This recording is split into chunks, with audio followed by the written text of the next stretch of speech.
वास्तुशास्त्र basically एक शास्त्र है जो हमारे काफी अलग अलग ऋषि मुनियों ने लिखा है। उसके थोड़े बहुत मत मतांतर है, जैसे साउथ डायरेक्शन कैसी है या किचन कहाँ होना चाहिए, तो अलग अलग बुक्स में फर्क है। पर बेसिकली ये सब वैदिक वास्तु है या सनातनी वास्तु। पर हम लोग ये वास्तु में कहते हैं कि संगत सिर्फ ये समाज की या इंसानों की नहीं होती है। ये माइक है, ये मेरी बैग है, ये स्टूल है, अरोमा है, ये सब भी हमसे बातें करते हैं और वो भी हमारे माइंड को चेंज करता है। इसलिए हमारा पूरा कैलकुलेशन दीवारों पे या उस पे ज्यादा जाता है। पता चल जाता है कि हर एक चीज का इफेक्ट होता है। तो हम लोग एक बिजनेस कार्ड भी देखते हैं या किसी को बैठा हुआ भी देखते हैं तो एक गिनती चालू हो जाती है। यहाँ पे ये मोमेंट उसके लिए फलदायी रहेगी या फ्लो। पिरामिड में ममीज वगैरह जो डालते थे इजिप्ट में, वो सालों से डालते थे, यही समझ के कि पॉजिटिव ऊर्जा उस ममीज को मिलती रहेगी और कल को कोई ऐसा इन्वेंशन हुआ कि मुर्दा भी जिंदा हो सकता है तो ये राजा को वापस जिंदा होने का मौका मिलेगा। वेलकम दोस्तों to the Isha talk show.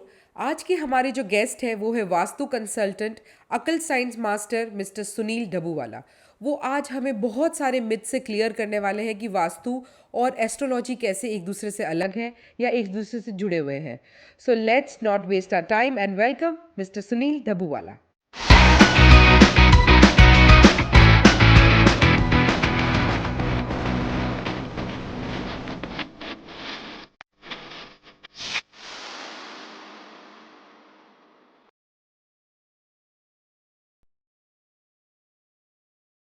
Welcome to the show sir. Thank you very much. आज हमारे साथ हैं वास्तु कंसल्टेंट सुनील डबूवाला जी, जो आज हमें बहुत सारी ऐसी टिप्स देने वाले हैं जो हमारे लाइफ टाइम में बहुत इंपॉर्टेंट रहेगी और बहुत काम आने वाली है। तो सर, सबसे पहला मेरा यही क्वेश्चन रहेगा कि इतने सालों से आप एस्ट्रोलॉजी या वास्तु करते आ रहे हैं जी, तो सर कैसे इस फील्ड में आप इतने आगे बढ़े और ऐसा इंटरेस्ट आया कि मुझे ये चीज़ करनी चाहिए? मैं तो हमेशा कहता हूँ कि थोड़ा बचपन से कुछ होता है कि हम क्या करेंगे, बाकी बहुत नेचुरल होता है, फ्लो जैसे धीरे धीरे कहाँ मिल जाता है पता भी नहीं चलता। जैसे बेसिकली तो मैं इंजीनियर हूँ, आर्किटेक्ट की प्रैक्टिस कर रहा था और 1993 23 सितंबर को एक आदमी आया आसाम से एक प्रोजेक्ट लेकर के। ये प्रोजेक्ट आप ही का किया हुआ है, अब मैं उसका ओनर हूँ, ओनरशिप बदल गई थी और उसने बोला कि उसमें आप प्लानिंग करेंगे पर वास्तु से करेंगे। तब मैंने पहली बार यह शब्द सुना था। ही ब्रॉट हिज गुरुजी और उसके गुरुजी ने मुझे कुछ सलाह दी कि ऐसा करो वैसा करो, और मैंने भी एक लेमन की तरह बोला कि ये सब नहीं मानने का, ये सब से क्या फ़र्क पड़ेगा। He force me to follow the certain rules और वहाँ से मैंने जर्नी शुरू की। The way I applied the rule जो उसके गुरुजी ने बताया, तो he was so happy with my work कि वो गुरुजी ने बोला कि अगर तुम यही लाइन में आगे बढ़ोगे तो बहुत मज़ा आएगी और बहुत अच्छे से करोगे। ठीक है, मैंने कुछ बुक्स वगैरह हमारे जो पुरानी थी, लगभग हमारे 17 ओल्ड सेजेस, उसकी सभी बुक्स कलेक्ट की। पढ़ने का शौक़ तो बहुत था बचपन से, मुझे नहीं याद कि कभी मैं फर्स्ट सेकंड के आगे गया हूँ, बस वही मेरा रैंक है। तो मैंने बहुत पढ़ा और वो लेवल पे इतना जल्दी आ गया कि बड़े बड़े मिनिस्टर्स तभी से बुलाने लगे थे। और प्राउड की बात यह है कि जो गुरुजी आए थे उसके कंसल्टेंट, उसका घर का वास्तु उसने मेरे से करवाया। अरे वेरी नाइस सर, कि उन्होंने आपसे करवाया। यस। तो सर अभी आप जितना भी आर्किटेक्चरिंग या फिर जो घर बनाते हैं टोटल कंप्लीटली वास्तु? हाँ, क्योंकि जब एक पता चल जाता है कि हर एक चीज़ का इफेक्ट होता है तो हम लोग एक बिजनेस कार्ड भी देखते हैं या किसी को बैठा हुआ भी देखते हैं तो एक गिनती चालू हो जाती है कि यहाँ पे ये मोमेंट उसके लिए फलदायी रहेगी या फ्लॉप है। तो अब इतना माइंड में एक घुस गया है, तो यही चीज़ को हम लोग बहुत ब्यूटीफुली यूज़ करते हैं। तो हम लोग हमारी ऑफिस से जब आर्किटेक्चर करते हैं तो वास्तु लोगों को लगता है बोरिंग है, बहुत सिंपल है, चौरस घर होगा, ऐसा हरगिज़ नहीं है। इतना ब्यूटीफुल हो जाता है कि हमारी ऑफिस से काफ़ी बार नेशनल अवार्ड आते हैं आर्किटेक्चर पे, वास्तु पे नहीं। तो वास्तु इट्सेल्फ ऐसा नहीं, एक रूल्स है, पर उसको अच्छे से यूज़ करोगे तो बहुत ही अच्छी, जैसे कहते हैं ना कि क्लासिकल डांस पता हो और फिर वेस्टर्न करो तो वेस्टर्न में और निखार आ जाएगा। वही बात है कि if you know the basic vastu rule, फिर वो बोरिंग सब्जेक्ट नहीं है, वो बहुत ही ब्यूटीफुल सब्जेक्ट है। जैसे कोई गीत के साथ संगीत होता है, ऐसा ये वास्तु है। तो ये it is very easy to apply and yes, मैं करता हूँ मेरे हर एक प्रोजेक्ट में।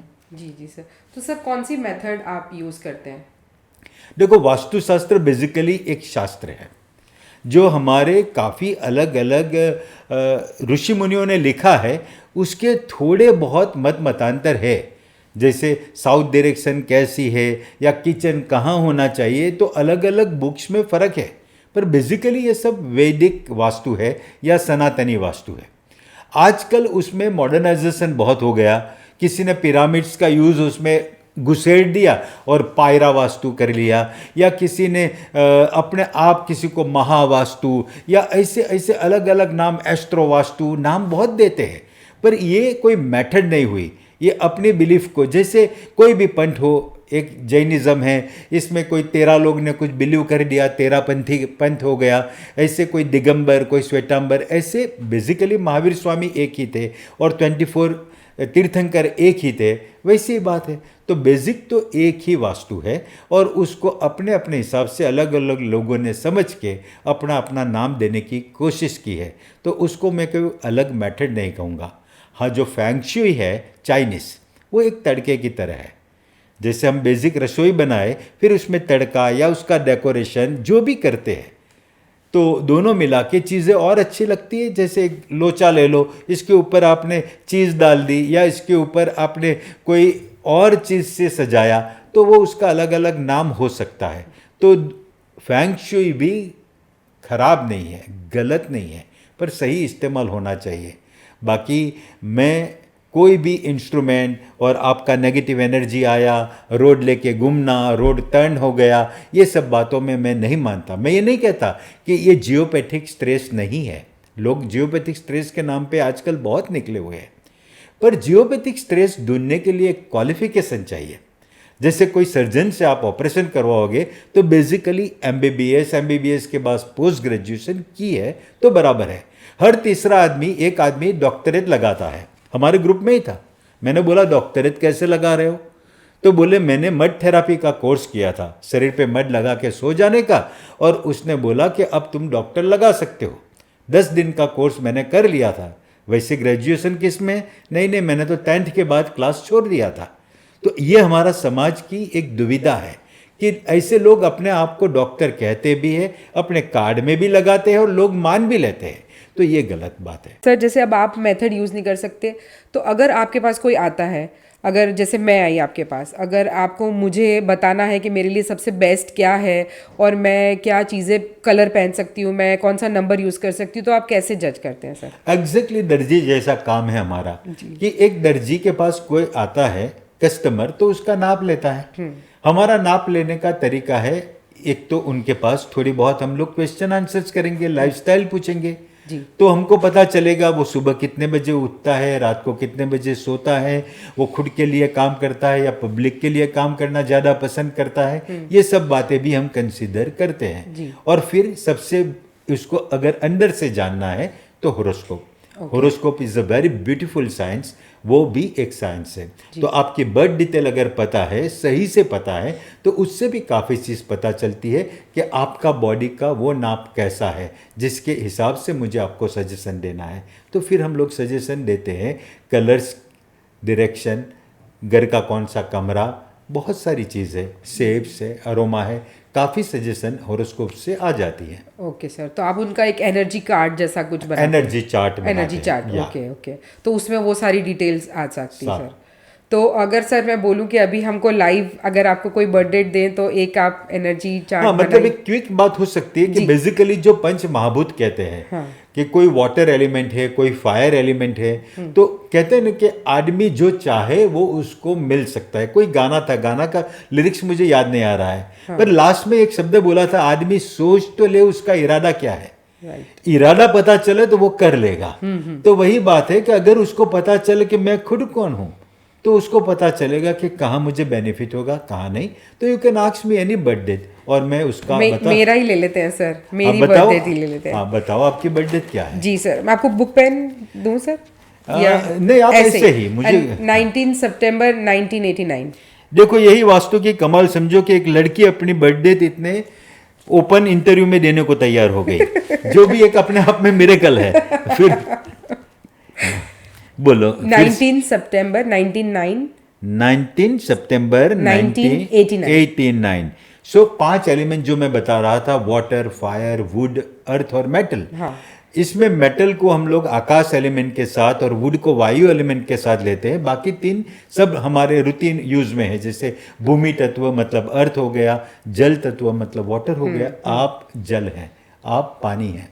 पानी की तरह बहना आपके लिए अच्छा है। रात का समय आपके लिए सेल्फ डेवलपमेंट के लिए अच्छा है, और आफ्टरनून का समय आपके लिए बिजनेस के लिए अच्छा है। Okay sir. आप हमेशा मेटल में बहुत कंफर्टेबल रहेगी, और मेटल का कलर वाइट है। अगर आप ये मानो कि उषा उत्थुप जी या भप्पी लहरी वही बन के घूमोगे, तो आपका प्रोफेशनली आप ज़्यादा अपनी कैरियर बढ़ा सकोगे। मतलब जैसे उषा उत्थुप जी बड़ी बिंदी करती है, हाथ में बहुत सारी बैंगल्स पहनती है, वो एक loud style of makeup will definitely enhance your career. Okay okay, thank you sir, thank you. अब आगे मेरे को लगता है कि नेक्स्ट पॉडकास्ट में मुझे इसी तरह से थोड़ा मेकअप करके आना पड़ेगा। तो sir move on to the next question कि वास्तु और एस्ट्रोलॉजी सेम है सर? एस्ट्रोलॉजी और वास्तु है तो दोनों अकल साइंस। एस्ट्रोलॉजी वही बात है जैसे मैंने एक दर्जी के वहां नाप लेना और कपड़ा सीना बताया। 2 बात होती है। एक कोई टेलर है, उसको बताया कि एक 25 साल के लड़के के लिए शर्ट बनाना है, एक 15 साल के लड़के के लिए बनाना है, और एक 5 साल के लिए बनाना है। वो बना लेता है अपने आइडिया से, क्योंकि उसके पास डेटा है 5 साल वाला कैसा होगा, कितनी साइज का होगा, 15 वाला और 25 वाला। पर एक दर्जी बोलता है कि नहीं नहीं, 25 वाले भी मोटे होते हैं, पतले होते हैं, या 15 वाला भी लंबा होता है, छोटा होता है, तो मुझे नाप लेके बनाना है। वहां आती है एस्ट्रोलॉजी। तो बिना एस्ट्रोलॉजी काम करना भी पॉसिबल है। वो एक जनरल बात हो जाती है कि इन जनरल कुछ बातें चाहिए कि यहाँ रहना है, यहाँ उठना है, यहाँ बैठना है, ये कलर का इतना यूज करना है। और वो पर्टिकुलर बात हो जाती है कि ये जनरली अच्छी जरूर हो, पर पर्टिकुलरली ये हल्का सा तड़का डाल दोगे बाद में, तो और फ्लेवर आ जाएगी लाइफ में। ओके ओके सर, तो आप वास्तु और एस्ट्रोलॉजी दोनों देखते हैं? दोनों मिलाता हूँ। जी जी जी। तो सर अगर हम अब वास्तु की बात कर रहे हैं, तो सर आप बेसिकली आर्किटेक्ट पे ज़्यादा कंसंट्रेट करते हैं, किसी का घर बनाना, ये किसी का फैक्ट्रीज बनाना या इस तरह का। तो हम आप लैंड वगैरह की क्वालिटी और ये सारा चीज़ें पहले से ही चेक करते हैं सर? देखो ऐसा है कि वास्तु मतलब वस्तु। हाँ। तो वस्तु तो बहुत सारी चीज है हमारे पास। हमारा रुमाल भी वस्तु है, हमारा जूता भी वस्तु है, हमारे कपड़े भी है। तो हर एक वस्तु का साइंस है ये, हर एक में देखते हैं। पर फिर ये देखते हैं कि ये वस्तु कितने समय एक आदमी के पास रहेगा। तो जैसे कपड़े हैं तो 1 साल मैक्सिमम या 6 महीने रहेंगे, आजकल तो 15 दिन भी नहीं रहते। तो फिर कपड़े में कब देखते हैं? घर रिलेटिवली ज्यादा एक आदमी को चिपकता है जी, तो उस पे ज्यादा देखते हैं। हाँ, उससे ज्यादा पहले के जमाने में मैरिज था। अच्छा। कि मैरिज में बहुत देखते थे, क्योंकि मैरिज किया फाइनल हो गया, उसी से जिंदगी गुजारनी है पहले के जमाने में। अब तो वो भी नहीं रहा। तो फिर अब वहां पे भी अब कम इंपॉर्टेंस देने लगे। पर घर पे तो देते हैं, क्योंकि घर महंगा भी है, बार बार बदलना पॉसिबल भी नहीं है, तो उसकी इफेक्ट आप पे ज़्यादा आएगी। यहाँ सिंपल हमारा जो गुजराती कहावत है ना, एक हिंदी में भी, संगत वैसी असर। तो संगत हम किसकी मानते? इंसानों की। कि हमारा दोस्त कैसे थे, हमारे टीचर कैसे थे, हमारे नेबर कैसे थे, उसकी असर रहेगी। कौन सी कम्युनिटी हमारे आजू बाजू है। अगर हम if we are between the Muslim community, हमको थोड़ा नमाज से भी एक अफेक्शन हो जाएगा। अगर हम जैन कम्युनिटी में है तो हमको उसका भी कुछ चीज़ पसंद आने लगेगा। वही बात है। पर हम लोग ये वास्तु में ये कहते हैं कि संगत सिर्फ ये समाज की या इंसानों की नहीं होती है। ये माइक है, ये मेरी बैग है, ये स्टूल है, ये गाड़ी है, कलर है, अरोमा है, ये सब भी हमसे बातें करते हैं, और वो भी हमारे माइंड को चेंज करता है। इसलिए हमारा पूरा कैलकुलेशन दीवारों पे या उस पे ज़्यादा जाता है कि ये दीवार से आप जब अकेले होंगे ना, कोई नहीं होगा, तो दीवारें आपके साथ बात करेगी, आपका फर्नीचर आपके साथ बात करेगी। वही गंदी बात करेगा, वही आपके अंदर के साथ मैच नहीं करेगा, तो क्या होगा? तो फिर डिस्पैरिटी आएगी, और फिर कहीं ना कहीं कन्फ्लिक्ट्स के बाद कहीं ना कहीं डिटोरिएशन या इरिटेशन आएगा। तो वो नहीं आए, इसीलिए हम लोग आर्किटेक्चर पे ज़्यादा इंपॉर्टेंस देते हैं। यह शुरुआत ज़मीन से करना चाहिए। जैसे कपड़े सीने में हम कहते हैं कि पहले कपड़ा की क्वालिटी सिलेक्ट करो, बाद में आगे बढ़ो। वही बात है कि अगर वही खराब है, खराब मतलब कुछ नॉर्म्स बताया है कि अगर ज़मीन में हड्डी है, अगर ज़मीन में कोयला है, ज़मीन में कोई नाई है या नाई का बहुत सारे बाल वगैरह सालों से अंदर घुसे हुए हैं, या कोई इनबिल्ट फॉल्ट है ज़मीन में जो नेगेटिव है, या तो कभी कोई दुर्घटना हुई है, किसी का रेप हुआ है या किसी का मर्डर हुआ है, तो कहते हैं कि ये ज़मीन जो है वो ये सब चीज़ों का साक्षी बनती है। और जैसे हम कभी कोई चीज़ देख के हमको भी डर लग जाता है जीवन भर की तरह, तो ऐसे ही ये दीवार भी अगर कोई मर्डर वर्डर को देखेंगे ना तो वो डरी हुई ही रहती है, और उसकी इफेक्ट जिसको हम गोस्ट वगैरह कहते हैं वो आती है। और कुछ इंस्ट्रूमेंट भी है जिससे हम चेक कर सकते हैं। तो why not to start with the proper land only, के लैंड ये सबसे पर है और साफ है, बाकी का आगे हम उसमें बेस्ट आउटकम ले सकते हैं। तो सर जो सूरत में ऐसी बहुत सारी डरावनी बिल्डिंग्स है, काफी पॉपुलर ऐसी बिल्डिंग है जो एक जमाने में मेरे साथ WHO या पता नहीं आपका वर्ल्ड कौन लेने आया था इंटरव्यू, जो बहुत ही फेमस, आपकी इंडस्ट्री को क्या कहेंगे मुझे पता नहीं, बट बहुत ही फेमस था। और वो मेरे साथ बात करने आए थे जो 2 बिल्डिंग हमारे यहाँ ये भूत बिल्डिंग मानी जाती है। जी। और आज भी लोग डरते हैं ना वहां पे जाने को। दोनों बिल्डिंग आमने सामने है और दोनों बिल्डिंग में कोई 8वें माले पे जाता ही नहीं, नीचे ग्राउंड फ्लोर पे शॉप वॉप चलती है। तो वो भूत वाली बात है, और उस पे अंदर जाने की किसी की हिम्मत नहीं, वहां तक कि हम लोग भी नहीं जाते हैं कि क्यों रिस्क लेने का फालतू में। तो ऐसा अगर एक मेन रोड की प्रॉपर्टी में हो जाता है कि ये नेगेटिव है, तो कुछ तो नेगेटिव है, उसके बिल्डर से लेके हर एक लोगों के लिए एक बड़ा नुकसान तो हो गया। और वहां तक कि उसको तोड़ के नया बनाने की हिम्मत कोई नहीं करता है, जबकि वो मेन रोड पे है, सब लोग जानते हैं। जी हाँ, तो इस तरह का सूरत में बहुत सारी प्रॉपर्टीज, जैसे डुमस को भी हॉन्टेड बोलते हैं सर। डुमस को भी हॉन्टेड बोलते हैं। इसमें एक प्रॉपर्टी तो बहुत हॉन्टेड मानी जाती है, जहाँ पे बहुत सारे कौवे आते हैं और लोग हमेशा डरते हैं वो प्रॉपर्टी में जाने को। हाँ जी, ऐसी एक कोई प्रॉपर्टी भी है जहाँ मूवी की भी शूटिंग हुई थी, लेकिन वो भी हॉन्टेड ही कहलाती है सर। तो इस तरह की प्रॉपर्टीज आप पूरी चेक करते हैं पहले? पूरी चेक करते हैं। नेगेटिव एनर्जी, हॉन्टेड एनर्जी होती है। और ये हॉन्टेड एनर्जी तो मेरे हिसाब से कितना भी मॉडर्न हो, USA ले लो, UK ले लो, हर जगह पे हॉन्टेड का बिलीफ है। और स्पिरिट्स को कहीं ना कहीं लोग एक्सेप्ट करते हैं कि ऐसा होता है। जी सर जी। तो सर आपने जैसे रिलेशन के बारे में बात करी, तो हम वास्तु से रिलेशन को भी कनेक्ट कर सकते हैं सर? देखो, वास्तु और एस्ट्रोलॉजी दोनों में, एस्ट्रोलॉजी में रिलेशनशिप की बहुत अच्छी बात है। और फिर वास्तु की भी बात करें तो हमारे जो 9 प्लेनेट होते हैं, सूर्य, चंद्र, मंगल, बुध, गुरु, शुक्र, शनि, राहु, केतु, 7 तो वार का नाम है, राहु केतु एक्स्ट्रा हो गया। अब बोलो सूर्य के साथ किसको रिलेट करेंगे? तो आपके बाप को। कोई बोले कि कोई मुझे इज्जत नहीं देता, कहीं पे भी मैं जाता हूं तो जैसे मैं कुछ हूं ही नहीं, मेरे को फालतू मान देते हैं। हम सिर्फ ये कहते हैं कि आपके घर में आपके बाप को आप इज्जत देते हो, वो दोगे तो बाहर के लोग आपको इज्जत देंगे। तो आपके फादरली फिगर इज योर सूर्य। अगर वहां पे अगर आपके रिलेशनशिप मजबूत है तो आपको बाहर की दुनिया बहुत इज्जत देगी। कोई बोलता है मेरे को हर बार रोना आता है, मेरे को बस मन को अच्छा नहीं फील होता है, तो हम कहते हैं वो चंद्र है, चंद्र वीक है तुम्हारा, तो मन को अच्छा फील नहीं होता। और वो तुम्हारी माँ है, तुम्हारी माँ की गोदी में लास्ट कब सोए? माँ को ये रिस्पेक्ट दो। ऐसा नहीं कि वाइफ और माँ के बीच में बैलेंस करना सीखो। माँ माँ है और वाइफ वाइफ है। दो में से कहीं पे भी तकलीफ लगे तो you should have particular art कि दोनों को भी मैच करके रखे, दोनों से रिलेशनशिप मेंटेन करके रखो, क्योंकि माँ के बिना चंद्र कभी भी स्ट्रांग नहीं होने वाला। और आपके जो भाई होते हैं ना वो मंगल होते हैं, और मंगल के बिना वो वॉरियर क्वालिटी नहीं आती। अगर आपको दुनिया से लड़ना है, 4 आदमी कुछ भी बोले, हमारे पास जो मेरा असिस्टेंट है ना, कभी पुलिस से मैं किसी को डरा रहा था कि ये पुलिस से भी मेरी पहचान है। सर ये पुलिस का कोई डर मत दो, पुलिस कोई डराने के लिए नहीं है। तो ये एक हिम्मत है, वॉरियर क्वालिटी है, किसी से डरना वरना नहीं, कुछ गलत किया है डरे। मंगल आपका भाई है, आपके भाई के साथ आप जितना अच्छा रिलेशनशिप रखोगे आपका मंगल मजबूत रहेगा। और बुध आपकी सिस्टर है, ये जो थर्ड है जेंडर है, हम जिसको हिजड़े कहते हैं, वो भी बुध होता है। और बिजनेस में वही कामयाब होगा जिसका बुध मजबूत है। इसलिए जितना बड़ा बिजनेस करना है, मैं कभी अभी एक फैमिली में बोला कि बोले काम काज ठीक नहीं चल रहा है, दुकान ठीक चल नहीं रही है। मैंने बोला आपकी बहनें घर में आती है साल में 2 बार भी, तो वो हस्बैंड अपनी वाइफ को देखते थे, इसकी वाइफ ऐसे देख के हंसती थी। मतलब उसको वाइफ को पूछ के अपनी बहन को बुलाना पड़ता है। ऐसे घर में बिजनेस नहीं चलेगा। सिस्टर्स का अपना स्थान बरकरार रहना चाहिए।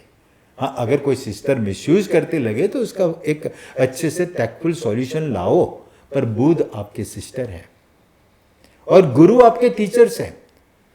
जब भी, ये तो मोस्टली लोगों में होता है कि कितना भी खराब आदमी हो पर टीचर सामने आ जाए तो एक बार तो मस्तक नीचे हो जाता है और रिस्पेक्ट आ ही जाता है, पर आजकल वो नहीं रहा। और गुरु का रिस्पेक्ट नहीं रखोगे तो फिर आपका गुरु खराब ही होगा। हमारे ऑफिस में एक लड़की बैठी थी, ऐसे पाँव पे पाँव चढ़ा के मोबाइल पे बात करके, क्योंकि आफ्टरनून था, रिसेस था। मैं आया, कुछ फर्क नहीं, मोबाइल पे बात करती रही, पाँव पर चढ़ा।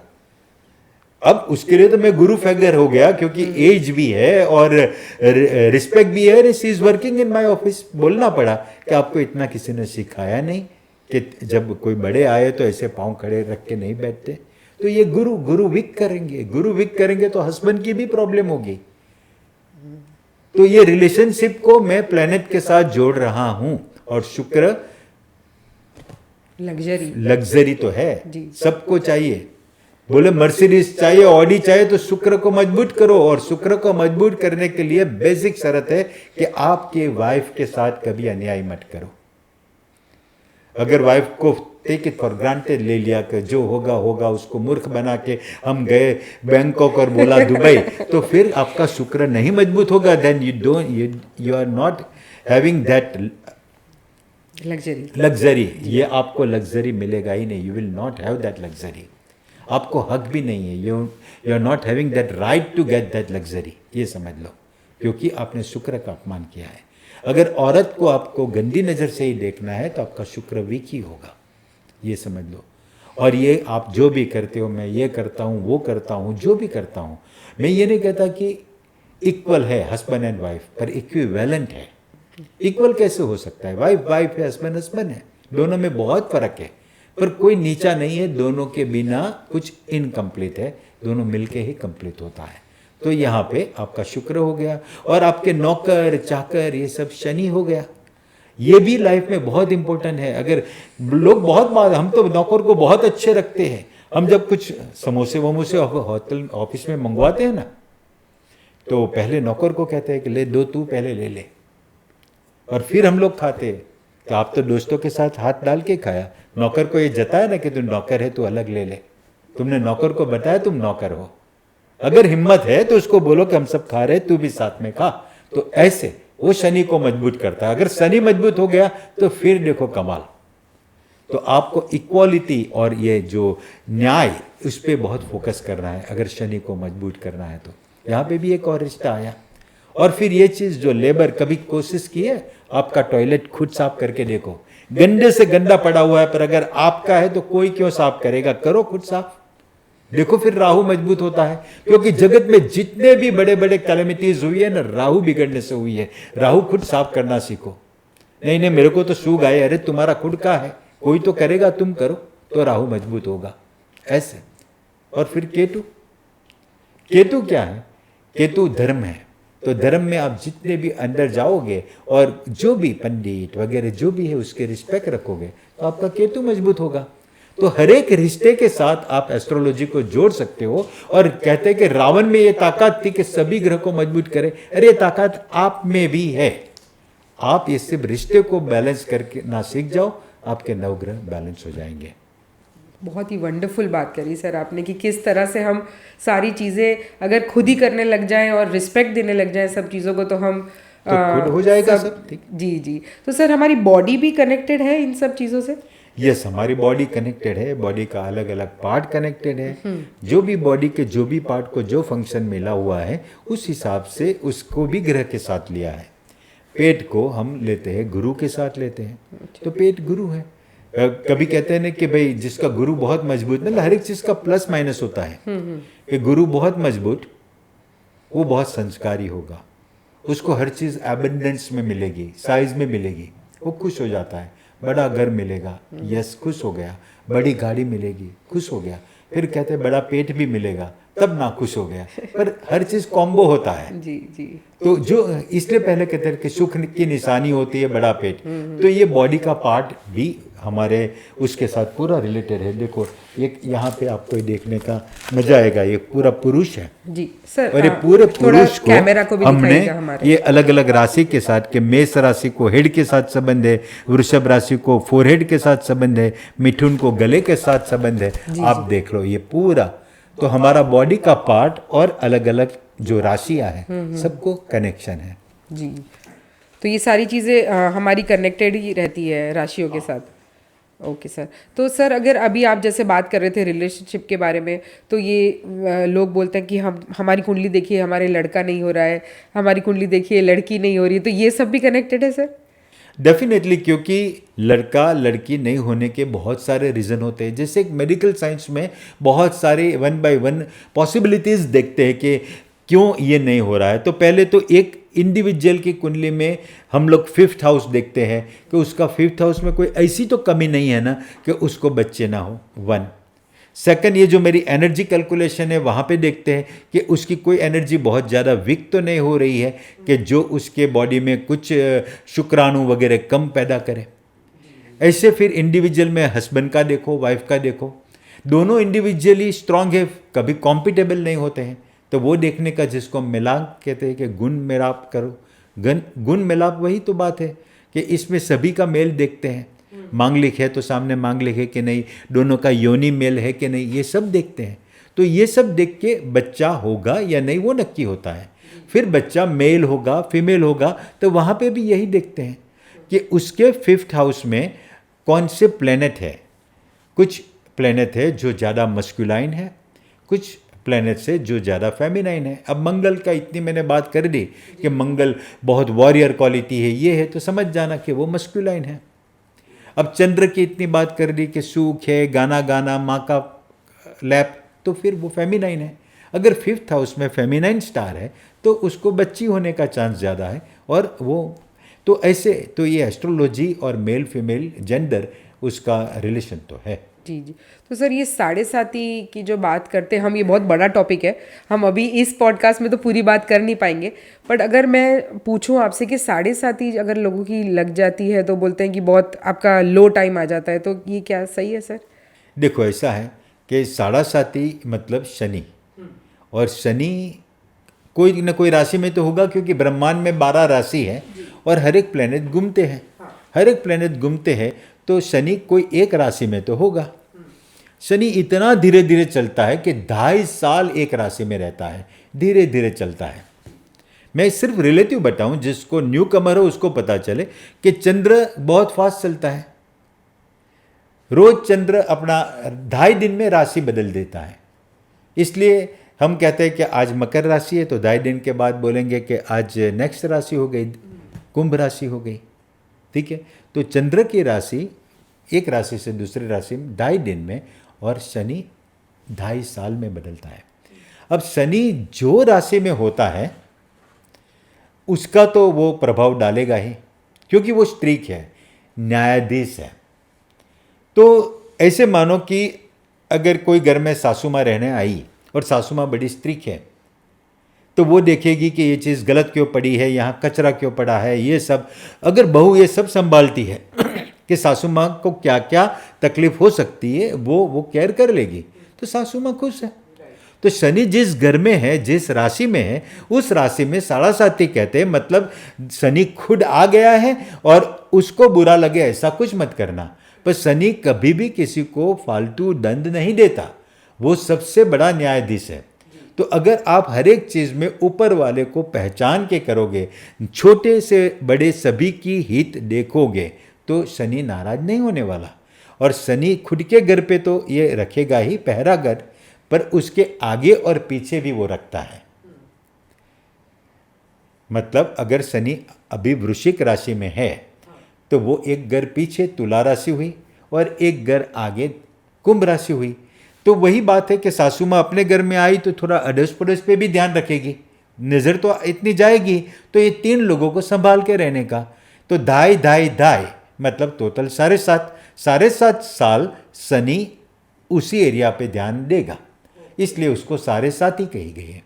और उस समय अगर हम लोग नीति नियम के साथ काम करें तो नुकसान से ज़्यादा फायदा है। मेरा खुद का अनुभव है कि शनि की 2 बार साढ़ासाती में मैंने जीवन में बहुत तरक्की की, और कभी लगा भी नहीं था कि यहाँ पे सूरत में बैठे बैठे दिल्ली के मिनिस्टर तक का बुलावा आ जाना और बड़े बड़े डिसीजन में हमारा ओपिनियन लेना वो तभी शुरू हो गया था जब मेरी साढ़ासाती चलती थी।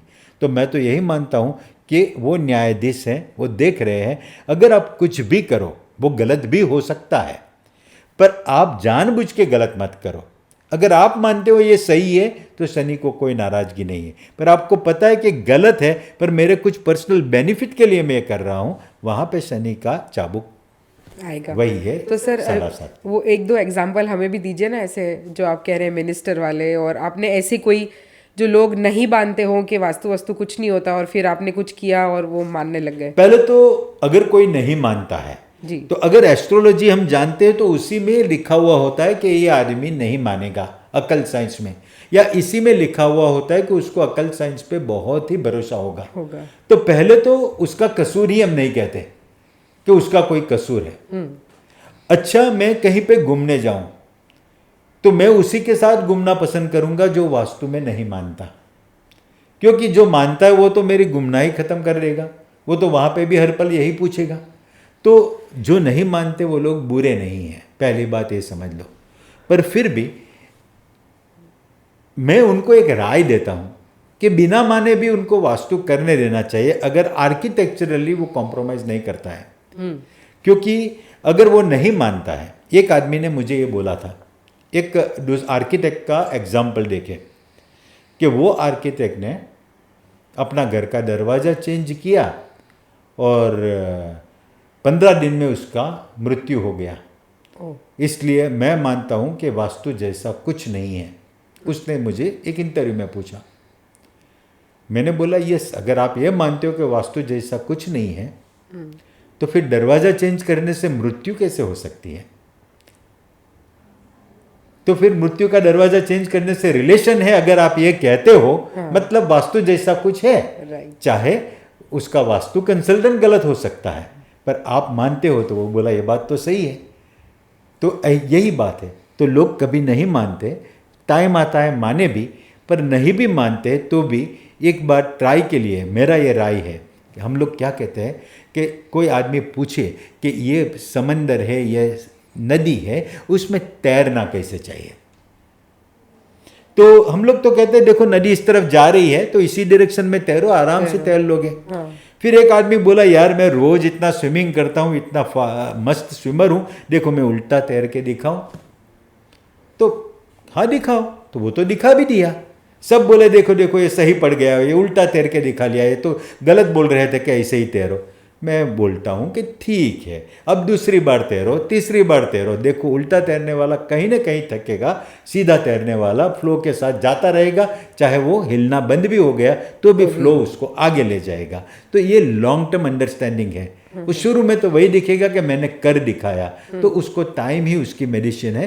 टाइम के साथ उसको पता चल जाएगा, जब कुछ ऐसी बातें आएगी अननेसेसरीली, जिसको हम ठोकर कहते हैं, ठोकर शब्द थोड़ा हार्श भी हो गया, तो उसको कहीं ना कहीं ब्लॉकेज लगेगा ही, और फिर वो समझ जाएगा। तो ये खुद की एक अपने आप ही समझने वाली बात है। बाकी अगर किसी को नहीं मानना है तो नहीं माने, कोई फर्क नहीं पड़ता। बाकी ये कोई कहते हैं कि ये सिर्फ इंडिया में है और बाकी के दुनिया के देशों में नहीं है, तो मेरे पास बहुत एग्जाम्पल है।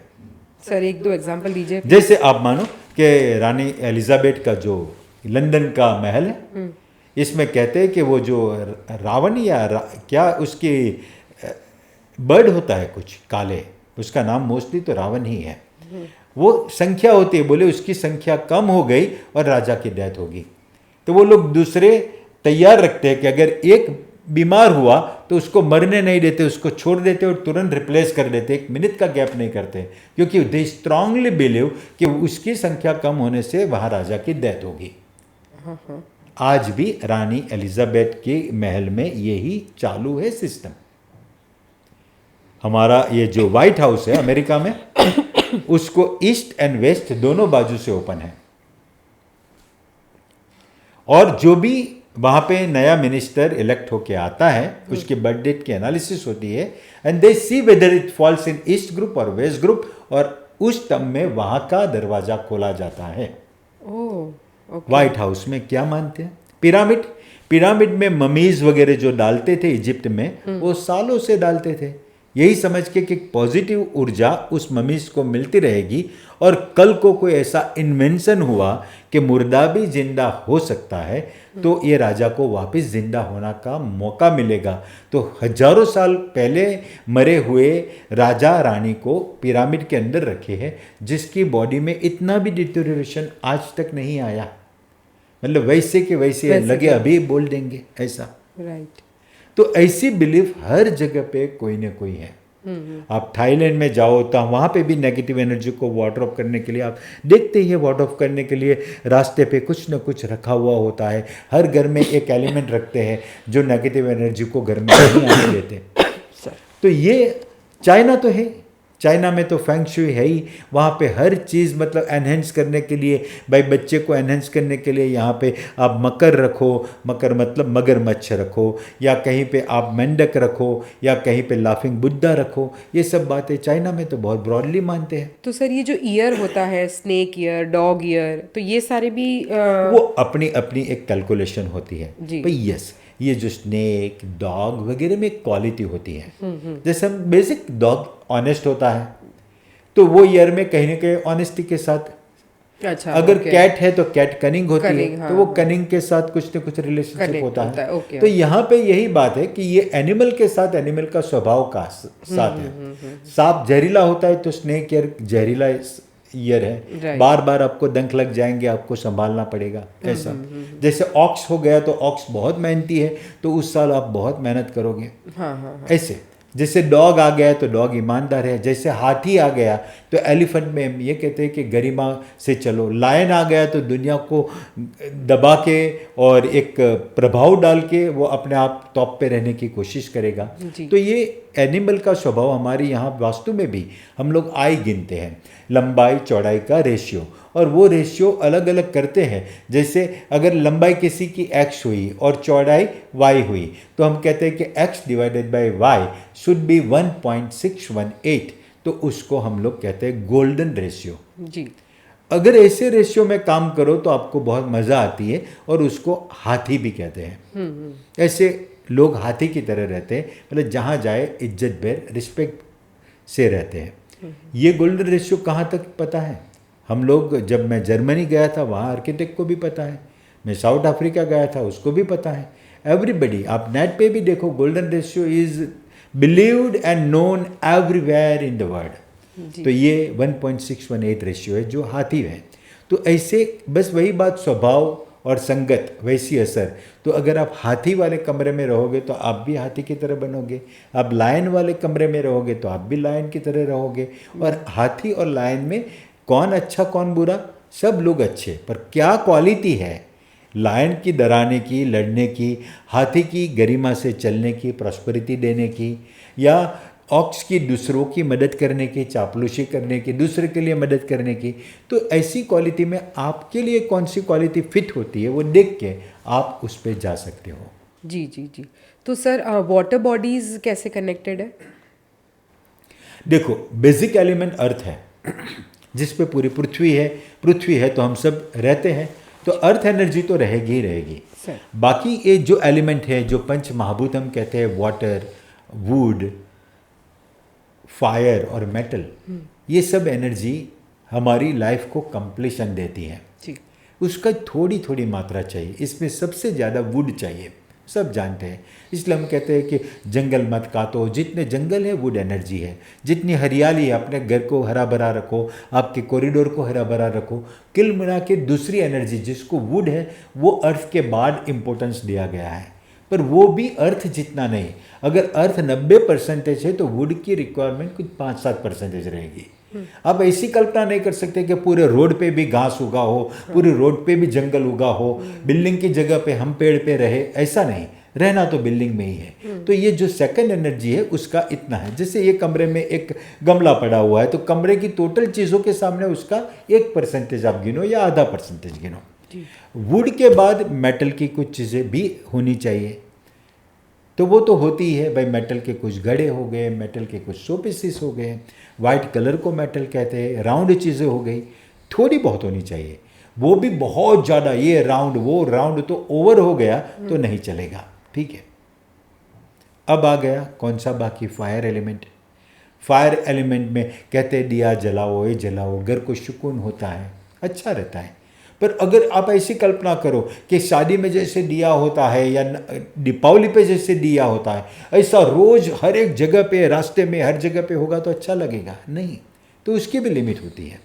वैसा ही वो वाटर एलिमेंट है, अच्छा है, एक इनग्रेडिएंट है, एक एलिमेंट है और अच्छा होता है, उसका साउंड भी अच्छा है, उसको रखना भी अच्छा है। अगर हमारा नदी पे घर हो तो भी हमको अच्छा लगता है। किसको अच्छा लगता है नदी पे घर, पता है? उसी को अच्छा लगता है जिसका नदी पे घर नहीं है। बाकी जिसका भी नदी पे घर है उसको बोलते हैं कब तुमने नदी देखी, तो बोले अरे ध्यान ही नहीं गया, या ब्रिज बन गया आज ही देखा आपने बोला तो। ऐसा बहुत लोग मैंने देखे हैं। मतलब वो लोग उनके सामने देखते भी नहीं, टेक इट फॉर ग्रांटेड रख लेते हैं। मतलब पानी भी वही बाकी के 4 इंग्रेडिएंट में होता है, रीजनेबल अमाउंट में अच्छा लगता है। और जो ये हमारा पंच महाभूत के इंग्रेडिएंट है, तो बिल्कुल नहीं होने से, थोड़ा होने से अट्रैक्शन होता है। तो हम कहीं पे भी फाउंटेन देख के या फूल देख के या मेटल की कोई चीज़ देख के अट्रैक्ट जरूर हो जाते हैं, पर वही चीज़ का बहुत ज़्यादा यूज़ करना भी अच्छा नहीं है। बेसिकली अर्थ एलिमेंट ही इम्पोर्टेंट है और बाकी ये सब का यूज़ रिजनेबल करना चाहिए। जैसे हमारी प्रॉपर्टी के नॉर्दर्न एरिया में आपने कोई वाटर बॉडी रख लिया, बहुत अच्छा है। प्रॉपर्टी के ईस्टर्न और साउथ ईस्टर्न एरिया में आपने हरियाली बना ली, बहुत अच्छी बात है। अगर आपको क्रिस्टल और सैंडलियर्स रखना है तो वैसे तो हर रूम में रखो, पर घर के साउथ एरिया में ऐसे झूमर वगैरह रखो, बहुत अच्छी बात है। तो ऐसे आप अलग अलग एलिमेंट की प्लेसमेंट वास्तु से नक्की कर सकते हो इन अ रिजनेबल अमाउंट। वो लाइफ को कंप्लीशन देती है। बट वही बात है कि केसर की तरह है, हम एक मथे के ऊपर जब केसर डालते हैं तो टेस्ट आ जाता है। भाई आप तो केसर वाला मथा खा रहे हैं, कोई बोला कि आपको अच्छा लगता है केसर, लो और केसर डालो, लो और डालो, पूरा केसर का लेयर कर दो, फिर किसी को खाने बोलो, बोला कड़वा लगा। तो ये सब चीज़ की अमाउंट रिजनेबल एंड जस्टिफाइड वे से होनी चाहिए, कोई भी चीज़ ज़्यादा नहीं होनी चाहिए। जी जी सर। तो सर आज हम थोड़ी न्यूमरोलॉजी की भी बात करते हैं। दुनिया में न्यूमरोलॉजी बहुत अलग अलग प्रकार की है। इसलिए कभी कहते हैं कि आप में तो जैसे हर एक अल्फ़ाबेट को नंबर दिया हुआ है, भाई ए को 1, बी को 2, सी को 3, सिंपल ABCD एंड 1 2 नंबर देते जाओ। Z को आपको 26 देना है, ठीक है। उसको पाइथागोरस न्यूमरोलॉजी कहते हैं। पाइथागोरस एक बहुत बड़ा मैथमेटिशियन था और उसको हम लोग ज़्यादा रिस्पेक्ट देते हैं, मैं देता हूँ। दूसरी कीरो की न्यूमरोलॉजी है, इसमें कुछ नंबर, मतलब इसमें से कुछ 5-7 नंबर की वैल्यू अलग है, 5-7 अल्फ़ाबेट की वैल्यू अलग है। पर न्यूमरोलॉजी सिर्फ कीरो और पाइथागोरस की ही नहीं है। हमारे इंडियन एस्ट्रोलॉजी में, चाइनीज एस्ट्रोलॉजी में बहुत जगह पे डिफरेंट न्यूमरोलॉजी है। तो आपको न्यूमरोलॉजी पे जब भी कोई बात करेगा थोड़ा अलग अलग लगेगा। सबसे बेस्ट कौन सा है सर? अब वही बात है कि जब हम लोग तो साइंस ग्रेजुएट हैं, मैंने ME स्ट्रक्चर किया हुआ है SVNIT से, तो मुझे पाइथागोरस का या आइंस्टाइन का जो भी काम होगा वही सही लगेगा, तो मैं उस पर जा रहा हूँ। और उसमें देखूँ तो 1 नंबर को हम लोग कहते हैं ऑलवेज नंबर 1। जहाँ पे भी, अगर पहले के ज़माने में नहीं कहते थे 101 रुपया दिया, 501 रुपया दिया, या 1 रुपया चढ़ा के देने की एक आदत थी। एक के बजाय प्रॉपर फिगर सवा था, सवा चढ़ाते थे। आज तो 25 पैसा मिलता नहीं, इसलिए बाकी श्री सवा ऐसा लिखते भी थे। हर एक चीज़ सवाई होती रहे, सवाई का बहुत अच्छा महत्व वास्तु में बताया हुआ है। तो यहाँ नंबर 1 है। नंबर 1 को थोड़ा जबान के साथ भी कनेक्ट करते हैं। मतलब जो आदमी अच्छा बोल के अपने प्रोडक्ट के बारे में, अपने कोई भी ज्ञान के बारे में बोलेगा तो बिकेगा, तो वो 1 नंबर है। अगर किसी का 1 नंबर स्ट्रांग है तो उसको कहते हैं कि तुमको बोलना पड़ेगा, अरे नहीं नहीं मैंने इतनी अच्छी चीज़ बना ली, जो देखेगा वो अपने आप पहचान के ले जाएगा। नो, तुमको बताना पड़ेगा क्या अच्छा किया है, एक बार बता दो वो ले जाएगा, क्योंकि तुम्हारी जबान पे तुम्हारी इनकम है। That is the 1 number. हाँ, दूसरा नंबर 2 नंबर को हमारी भाषा में कहते हैं दूसरों के लिए। कुछ लोग होते हैं, मेरा एक दोस्त है, बहुत मेहनत करता है किसी को, चलो सबको बस में ले जाऊं, फिर उसको पहले मैं ये खमन खिलाऊंगा, फिर मैं उसको थोड़ी देर के बाद ये ड्रिंक सर्व करूंगा, थोड़ी देर के बाद मैं सबको सोने की व्यवस्था करूंगा। मतलब दूसरे को आराम देने के आइडिया, और फिर जो वाह वाह होती है, अरे यार बहुत मज़ा आ गई, उसको वही खुशी है। तो ऐसे लोग होते हैं जो नंबर 2, दे आर हैप्पी अगर if they make somebody else happy, तो दैट इज नंबर 2। हम लोग कहते हैं वो टीचर है, नेचुरल टीचर। एक टीचर जब किसी को पढ़ाता है तो वो क्या सोच के पढ़ाता है कि ये ज्ञान लेके बहुत आगे बढ़े। कोई बोले कि इतना ज्ञान तेरे में थे, तुम ही आगे नहीं बढ़े, अरे मेरा क्या है, बच्चे आगे बढ़े बहुत है। तो ऐसे, तो इसको नेचुरल टीचर कहते हैं। 3 नंबर में अर्ली मैच्योरिटी, बहुत अच्छा कैरेक्टर है। कोई बोले यार ये लड़का सिर्फ 25 साल का और काम करता है इतना बड़ा, लोग तो उसको हर आदमी जानता है, तो हम कहते हैं ये अर्ली मैच्योरिटी हो गई। कोई बोले ये कंपनी तो अभी चालू हुई और अभी 2 साल में इतनी पॉपुलर हो गई, तो वो भी अर्ली मैच्योरिटी हो गई। आपके यूट्यूब पे अगर कुछ वायरल हो गया तो हम कहते हैं वो इतना जल्दी मैच्योर कैसे हो गया, वो भी अर्ली मैच्योर। तो वो 9 की नंबर 3 उसका प्रभाव है। अगर 3 नंबर के न्यूमरोलॉजी में कुछ सेट हुआ तो वो बहुत जल्दी मैच्योर हो जाता है। तो सर आप ये जो बता रहे हैं ये बर्थ डेट के टोटल होने चाहिए या फिर उस अब समय बॉर्न हुआ हो? दोनों ही बात है कि अगर मैंने बोला 3 नंबर में ये क्वालिटी है तो हर आदमी इसके पीछे भागेगा मैं 3 नंबर करूं, पर वो क्वालिटी 3 नंबर की है।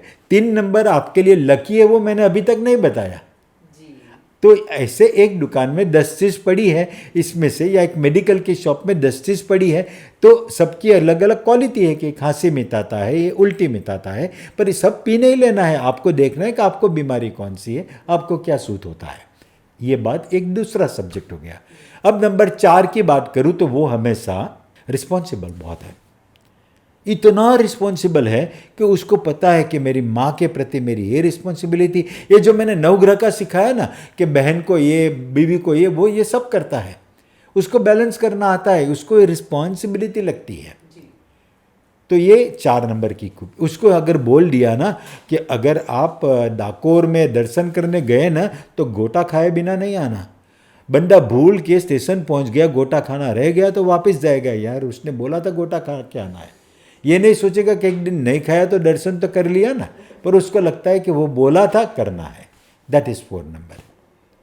नंबर 5 पता है कोई कहते हैं ना कि एक लड़का होता है इतना पॉपुलर होता है कि वो, मानो कि हम कोई एक नाम ले लेते हैं कि ये पंकज है, पंकज बहुत पॉपुलर है, फिर कोई रास्ते में चला, देखो ये पंकज के दादाजी है, कोई चला तो बोले पंकज के घर का नौकर है, ये पंकज की बीवी जा रही है, ये पंकज का बेटा चल जा रहा है, मतलब the centre of every relationship, इतना पॉपुलर हो जाता है। That is 5 number.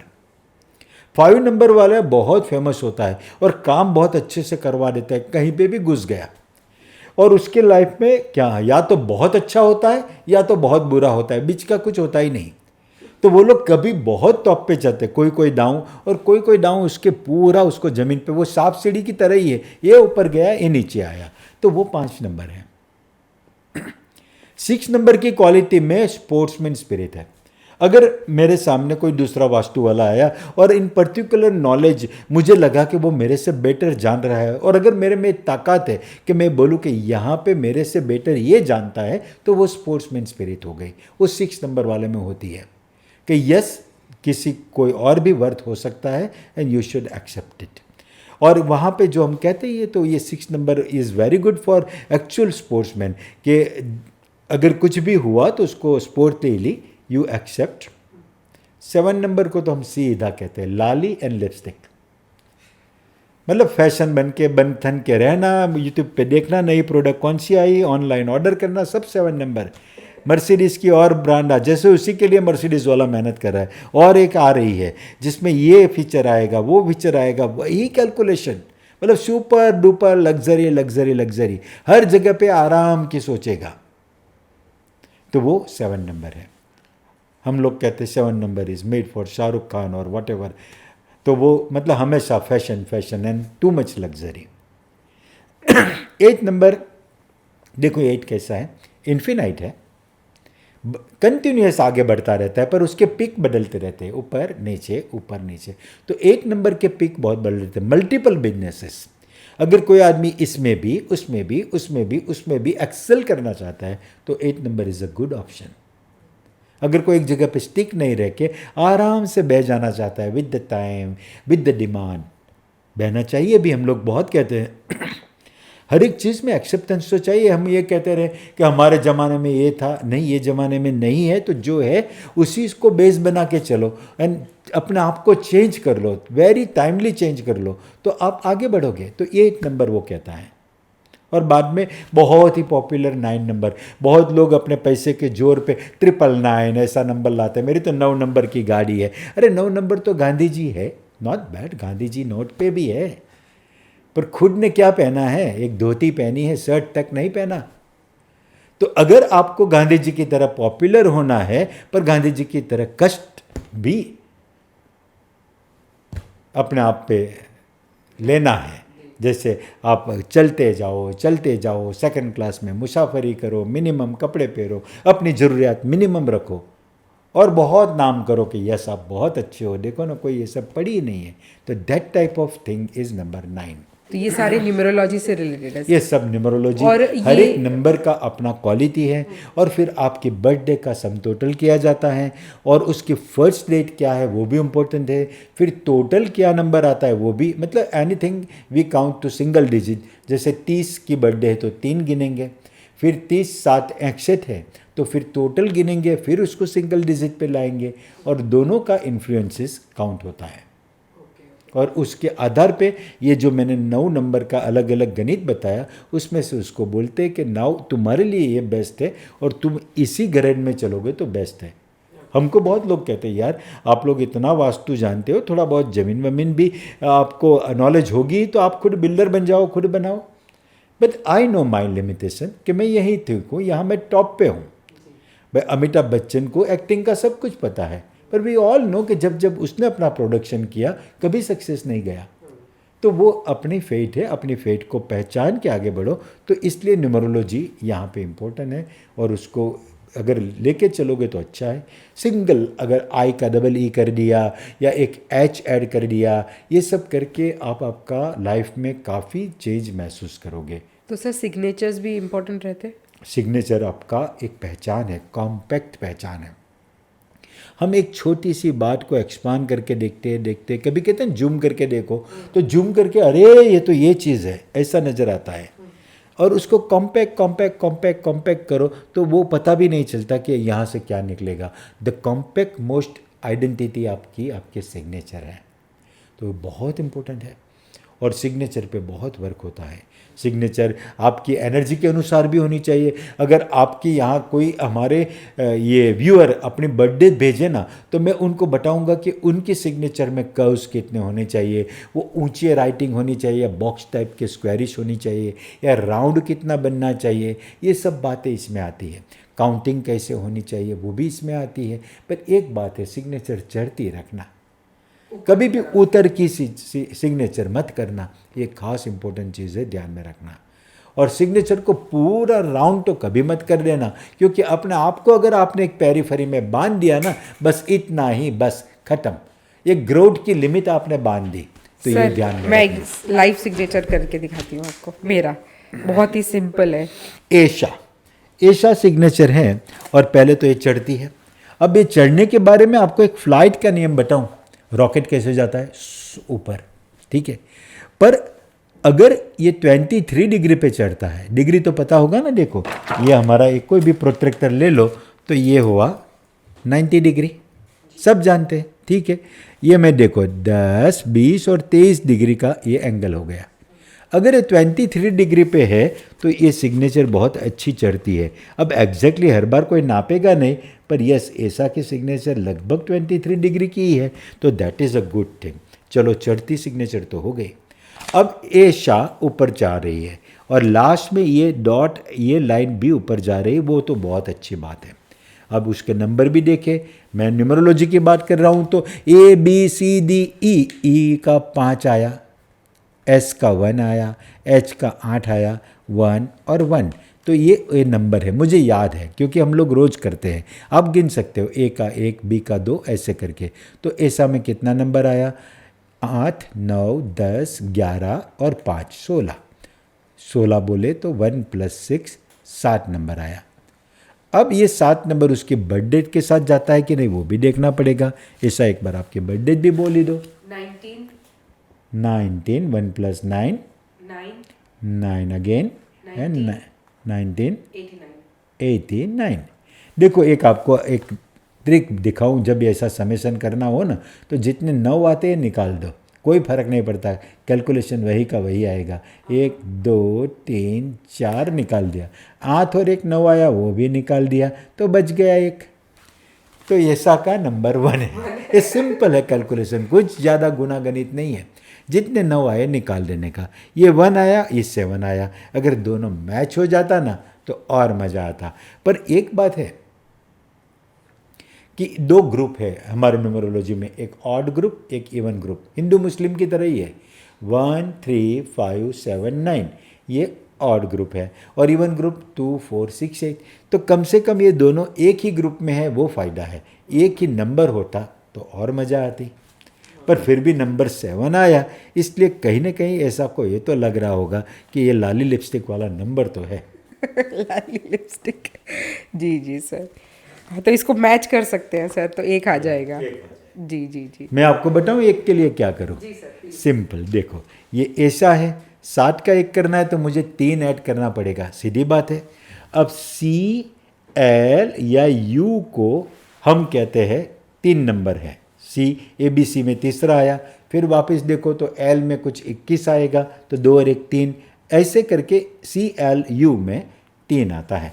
अब ऐसा कैसे भी अपने नाम में ऐसा डालें, जैसे स्कूल में लिखते हैं ना SC स्कूल, ऐसे ऐसा SC ऐसे करके ऐसा बन जाए। लॉजिक हमको नहीं पता, कोई क्या कहेगा मुझे नहीं फर्क पड़ता, बस ऐसा को फर्क जरूर पड़ेगा क्योंकि वो नंबर 1 हो जाएगी। जी जी सर। अच्छा, ऐसे कैसे भी ऐड कर सकते हैं ये 3 नंबर। Okay okay sir. तो सर मोबाइल न्यूमरोलॉजी भी ऐसे ही काम करता है? यस, मोबाइल न्यूमरोलॉजी भी ऐसे ही काम करता है। वेरी इंपॉर्टेंट, आप कौन सा नंबर लेके चलते हो, गाड़ी नंबर भी इतना इंपॉर्टेंट है। हर एक नाम बेस्ट में नंबर्स कौन से हैं? बेस्ट नंबर आपके लिए कौन सा है ये पूछो, बाकी ये दुनिया की हर एक चीज़ किसी न किसी के लिए बेस्ट है, ये मेरा फंडा है। हम ये नहीं कहते कि हम जो सॉइल निकालते हैं, टॉयलेट जो होती है, वो भी भूंड के लिए खुराक है, उसके लिए फूड है, तो वो किसी के लिए तो फूड है ही। तो ये मत समझो कि यही चीज़ अच्छी है। Whatever exist in this earth, everything is best, but आपके लिए बेस्ट मैंने 1 बताया, and you are meant to become 1, number 1। तो अब 1 का ज़्यादा यूज़ करो। जी सर, थैंक यू। अब आगे मैं सोचूंगी कि उस हिसाब से ही नंबर 1 ही रखूँ सारी चीज़ें। ठीक है सर, तो अभी तक के तो सर हम मतलब मैं क्वेश्चंस ही नहीं, आपने इतनी अच्छी बेस्ट सारी हमको चीज़ें बताई है। तो सर कुछ क्विक टिप्स हमारे दर्शकों के लिए। देखो वो मेरे को एक मूवी याद है, दीनानाथ चौहान। वो मूवी बहुत इम्पोर्टेंट है। ये हाथ की जो स्टाइल है ना, अभी कौन से एक साउथ इंडिया के मूवी में भी ऐसा था, अल्लू अर्जुन पुष्पा में। यस, ये हाथ की कमाल है मित्र। एक बार देखो, जो आपका वर्किंग हैंड है, जिस हाथ से आप खाते हो, वो हल्का सा नीचा रख के देखो और देखो आपका काम क्यों चुटकी में हो जाता है। सर मैं लेफ्ट हूँ तो लेफ्ट नीचे। जो हाथ खाते हो वो नीचा रखो। ऐसी मैं बहुत मज़ेदार टिप आपको दूसरे एपिसोड में भी दूंगा, पर आज सिर्फ इतना ध्यान रखो कि keep your posture like this. देख लेना लता मंगेशकर जी कैसे बैठती थी समारोह में, और अमिताभ बच्चन कैसे बैठता है समारोह में। फिर आप बोलोगे कि दोनों उल्टे बैठते हैं, क्योंकि अमिताभ बच्चन राइट हैंड से नहीं खाता, लेफ्टी है वो भी। यस। जी sir, okay okay, thank you so much sir for coming on our show. Thank you. Thank you. आपको कैसा लगा सर हमारे शो पर आकर? नहीं, बहुत ही अच्छा लगा, क्योंकि बस यही बात है कि जो बात हम लोग इतने सालों से मेहनत कर रहे हैं, तो काफ़ी लोग मुझे पूछते हैं कि आगे क्या, अगर आपने इतनी नॉलेज हासिल की, इतने आपको तो इंटरेस्ट था, बुक्स में से निकाल के किया, तो आगे कैरी फॉरवर्ड कैसे होगा? तो ये एक जरिया है कि ये कहीं ना कहीं एयर में रहेगी बात, कोई तो सुनेगा, कोई तो वापरेगा, बस हम खुश हैं। जी जी, thank you so much sir for coming on the show. So दोस्तों, ये एपिसोड देखने के बाद अगर आपके कोई भी क्वेश्चंस हैं तो आप हमें नीचे के कमेंट सेक्शन में अपनी बर्थ डेट और आपके क्वेश्चंस लिख के भेजिए। हम मिस्टर सुनील डब्बूवाला से आपको डायरेक्ट कनेक्ट करवाएंगे। हम एक शो और उनके साथ शूट करेंगे जिसमें वो लाइव आपके क्वेश्चंस के आंसर देंगे। So don't forget to comment in the comment section and like, share and subscribe our YouTube channel and surely follow on our Instagram.